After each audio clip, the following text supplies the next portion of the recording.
Mick Lynch is taking the mick. The RMT rail union boss has turned down an incredible 9% offer from the government. Wouldn't you and I bite your hand off for that kind of raise? Well, it's not good enough for the rail unions, who would seek further damage to our economy and further disruption to the lives of hard-working Brits, than accept this generous offer. Now, let's be honest, Mick Lynch is just doing his job and speaking up for his members. He does it very well. But all may not be as it seems. With the Telegraph reporting today that it's just possible Mick Lynch wants to accept the deal, with his deputies having already drafted an agreement on this latest offer. But the paper claims that he's been barred from accepting the deal by a hardcore rump of old-school unionist campaigners in his ranks. An internal memo seen by the Telegraph reveals Lynch is under pressure from roughly 450 branch leaders to reject the deal.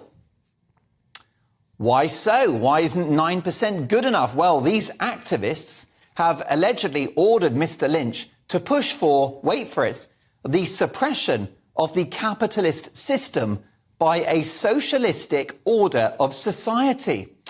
This supports the theory of many that this industrial action is motivated by more than just seeking a fair deal for their workers, and that there is a wider political aim, not just to bring down the government, but to bring down capitalism altogether.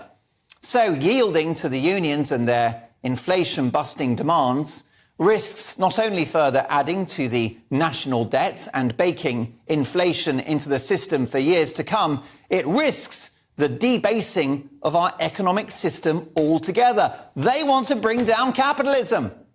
Now, this industrial action is a massive headache for Rishi Sunak, as the strikes are politically and economically expensive.